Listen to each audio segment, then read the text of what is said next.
We are constantly bombarded with images of youthful, flawless skin. We are judged in our society on the way we look. Everyone wants to look younger. That's the holy grail, the fountain of youth. Growing old is inevitable, but looking old is optional. Got such a beautiful body, now you're looking fine. As a TV presenter, there's at least some level of vanity that comes with the job. And in my mid-30s, I'm the first to admit I want a young, wrinkle-free complexion. But with so many promises of turning back the clock, can you really believe what they tell you? They are quite aggressively playing on gullibility and pseudoscience. Here I venture to the crossroads of science and vanity in a bid to derail that dreaded byproduct of ageing, wrinkles. Okay, what needs work? It's time to put my skin under the microscope to see what science can do for me. All right, well, you've got some early dynamic wrinkle lines in the frown area. When you smile around the eyes, there's some early crow's feet lines there. So these sorts of things can be addressed using Botox injections. There's a little fold which can be filled using fillers. And you've got a little bit of freckling, which is mainly a sun damage phenomenon, and that can be addressed using chemical peels or laser treatment just to brighten the skin a little. That sounds like a lot of treatments for my face. Well, look, these are all the potential things that can be done. Often with cosmetic treatments, it's a matter of prioritising. How young would your clients be coming to you for cosmetic work? Probably the youngest people that I'd see are in their late 20s. So have I left the run too late, being 36? You've never left it too late. It's never too late. It's never too late. There's always things that can be done to improve the skin. Well, that was a humbling experience. Personally, I'd prefer to start subtle. Most dermatologists will tell you that prescription vitamin A creams called retinoids have been scientifically proven to rejuvenate skin. But what about over-the-counter creams? As new products come to light, so do the overinflated promises. Creams to help you wage war against wrinkles and reverse the ageing clock. The latest fad? Skincare that claims to regenerate your skin's stem cells. These are the cells that line the epidermis and are considered the engine room of the skin because they're crucial to cell renewal. But do these creams actually work? Well, who better to ask than Australia's eminent stem cell expert, Professor John Rasko. John, I've come to talk to you about stem cell therapy, but this is not for life-saving purposes. This is cosmetic. I understand. The first is a product claiming that stem cells from a rare Swiss apple can protect your own skin's stem cells. The claim that because some Swiss apples last longer in the grocer's store, their stem cells are somehow magical. Here, in the product description, it's talking about Malus domestica, which is the common apple, just a standard old apple, not this rare Swiss apple. They don't even have their apples consistent. Oh my goodness. It's not even plausible that a stem cell from an apple or a plant would have any benefit on a human skin or anywhere else for that matter. I did insist that he take a closer look at the scientific testing. To the untrained eye, it looks like there's a lot of science. There's lots and lots of graphs here. A first-year university student, though, would be critical of these graphs. They don't have error bars. They don't have any statistics. We're not even told how many times it's working. It's certainly illogical and pseudoscience. I'd say this is on the borderline of entirely bogus. Then, of course, there's the latest craze in beauty products containing sheep's placenta. Have you heard of this? Yeah, well, I think this is the one that Victoria Beckham has spent a large amount of money in applying to herself. The idea that somehow an extract from sheep placenta might benefit skin stem cells doesn't make any sense, and I suspect very, very strongly that none of those claims could be supported by any kind of clinical trial. It wasn't hard to predict his reaction when I showed him a product that was actually called stem cell therapy. Well, that's extraordinary. It smells like coconut, delicious. I won't apply this one for fear that I'll be turned into an embryo myself. Medical history is being made. The ad for this product was full of misinformation. Versus the look of aging skin. You'll look up to 15 years younger starting the very first day. Well, that's unbelievable. They're claiming that they're applying stem cell therapy. Introducing Dr. Louis M. Feder, one of the top 100 cosmetic surgeons in the world. I won't risk my name or credibility for therapies or products that are not effective. Well, he's entitled to his opinion, but the idea that this lotion somehow contains stem cells has to be completely false. You can't maintain cells in a live state in a container like this. Stem cells need to be grown under extremely strict conditions and regulated at a very, very high level. So there ain't no stem cells in this container, I can guarantee you that much. So the science doesn't really stack up, does it? The science clearly does not stack up. This is anti-aging science at its best. In fact, Professor Rasko had in his possession a formal complaint lodged last year against another company who made false advertising claims about their stem cell skin cream. They unlawfully made claims that the product had therapeutic effects that could affect skin cells, stimulate or regenerate skin cells, reduce wrinkles. They additionally said that they failed to disclose clearly that the product contained no therapeutically active stem cells. So that's blatant false advertising. It certainly reads that way. While these over-the-counter creams fail to stand up to scientific scrutiny, targeting skin stem cells is good in theory. And that's why doctors are looking for alternatives. So we'll spin the blood and sort of get platelet-rich part of it. Here in Melbourne, doctors are using another type of cosmetic stem cell therapy, although this one's a little more invasive than a skin cream. Debbie has signed up for a procedure called fat transfer. Now I'll just draw on your face where we're going to put the fat.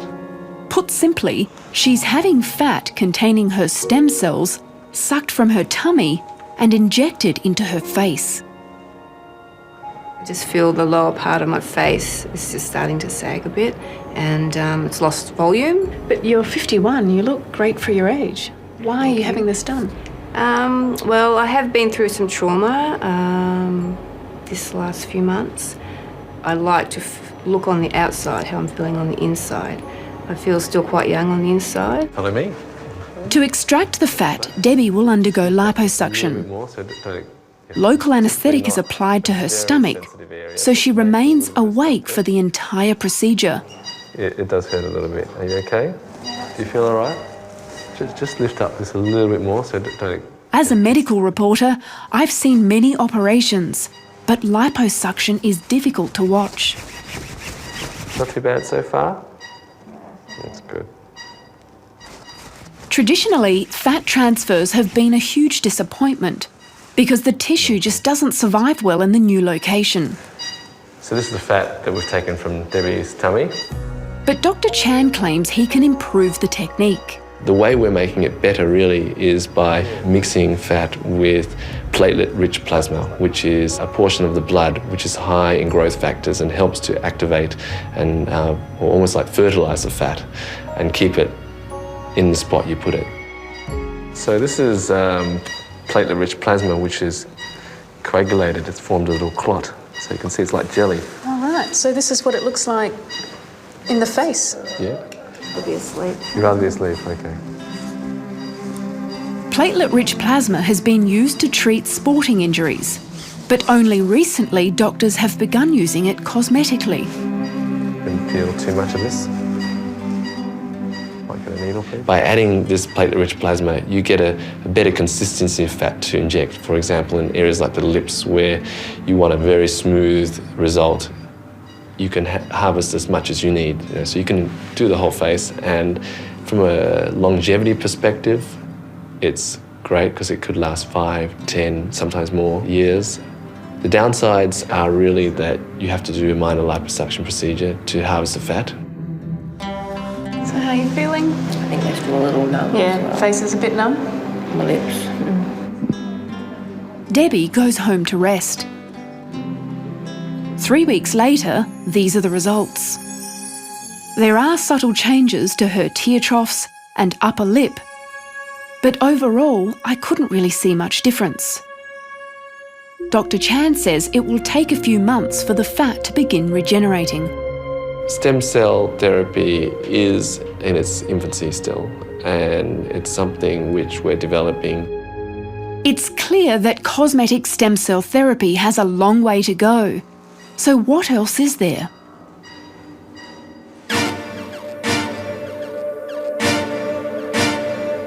Well, the trend nowadays seems to be towards less invasive procedures. People are not interested in downtime. People don't want to be out of action for 4 to 6 weeks. People don't want scars. People don't want to have excessively high risk. Things we do. It's in the last 3 or 4 years that we've come to, I guess, talk about the injectable type facelift. You can do a lot now without scalpels.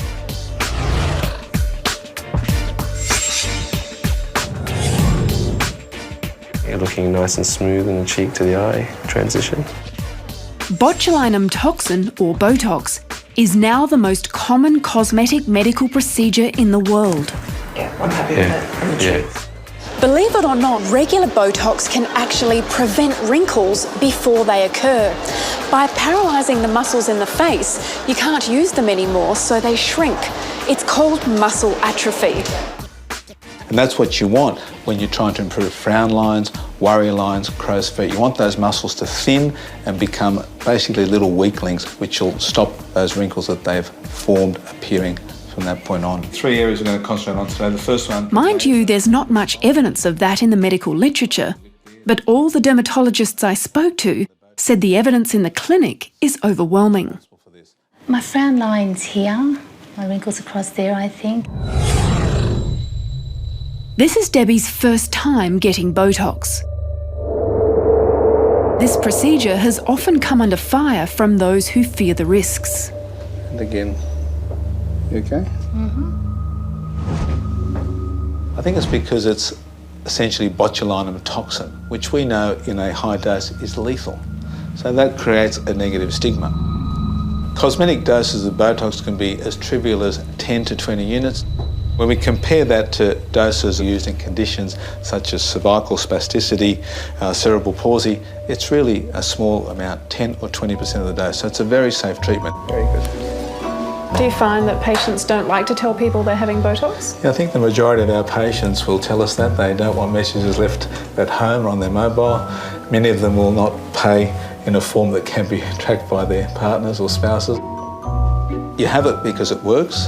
You have it because it's safe. Do you practice what you preach?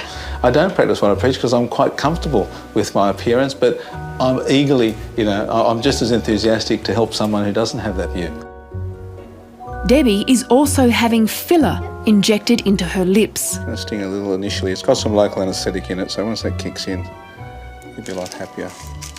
It's a synthetic substance which, as the name suggests, fills out the wrinkles around her mouth.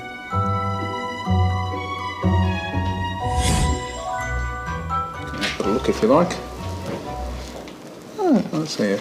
Lips certainly have a bit more volume without being overly stretched and looking silly. Now, you've seen how we can mask wrinkles by freezing muscle movement or adding volume to the skin. But to achieve the ultimate skin rejuvenation, the one thing all dermatologists agree on is to target a protein in the skin called collagen. Now, collagen gives your skin its tightness, its tautness, its resistance to stretching and pulling. That tends to peak in quantity around the age of 18 to 20, starts to peter off by around 40, and then really plummets. Boosting collagen has been a strong focus in the anti-aging industry. Now, creams or face masks containing collagen are useless because the molecule is just too big to penetrate the skin barrier. One of the most effective ways of boosting collagen in the skin is laser therapy. Lasers have come a long way over the decades. These days we tend to use what's called fractionated laser therapy, which treat a portion of the skin or a fraction of the skin at a time, and this reduces the risk of side effects such as scarring and also speeds up the healing time. So it's a much safer option. A laser emits microscopic beams of energy into the dermis, and as those columns of injured tissue are shed by the body, there's a reduction in pigmentation in the skin and abnormal cells, so they can be used to reduce sunspots or precancers. The procedure is quite painful, so an anaesthetic gel is applied to the face. This is a non-ablative laser. It will injure up to 50% of the skin. Now, this is the irony of skin rejuvenation. You need to cause injury to trigger renewal. It relies on the skin's natural ability to heal itself once it's been wounded. The body responds to that by laying down new collagen and elastin, which are the main support structures of skin. So over time, there's thickening of the dermis, more support for the skin, and a reduction in fine lines and wrinkles. So I can see she's getting a bit red. Yeah, so the redness will increase with each pass of the laser, and she'll develop a little bit of swelling, particularly under the eye area and on the eyelids here. So usually with a bit of liquid makeup by day 4 or 5, patients are fine to be out and about and back to normal activities. A cross-section of the skin shows it takes about 2 months for collagen, shown in brown, to deposit in the skin. Jo, I'm just going to sit you up now to try and reduce the swelling, so just sit forward for me. These are untouched images before and after the laser.